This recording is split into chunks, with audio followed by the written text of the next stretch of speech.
So now let's look at a couple of examples here.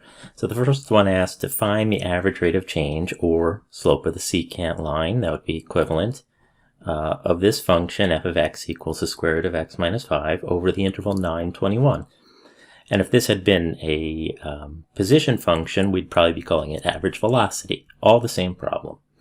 Okay, so remember our average rate of change is just going to be f of x1 minus f of x0 over x1 minus x0, or in other words, f of x1, remember this is x0 and this is x1, would be the square root of 21 minus 5 minus the square root, so now f of x0 of 9 minus 5 all over 21 minus 9.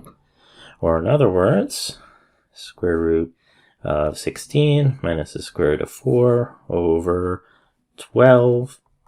So 4 minus 2 over 12, 2 over 12, or 1 over 6. So our average rate of change over that interval would be 1/6. Let's take a look at the second example here. All right, so given this graph of some function, so this is the function p of t, we're going to find the average rate of change of p of t from t equals 4 to t equals 5.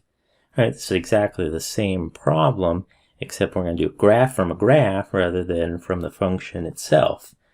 But again, if we're looking at the average rate of change from t equals 4 to t equals 5 of this function p of t, then we're looking at the secant line between these 2 points. So we're looking at the slope of this line here.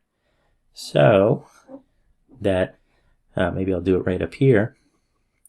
We're looking at the average rate of change is going to be p of 5 minus p of 4 over 5 minus 4. So we're actually talking about p of 5, which is 26, minus p of 4, which is 17, which I just know from the y values associated with those x values, or sorry, the p values associated with the t values, over 1, or in other words, 9. So the average rate of change from t equals 4 to t equals 5 for that function is 9.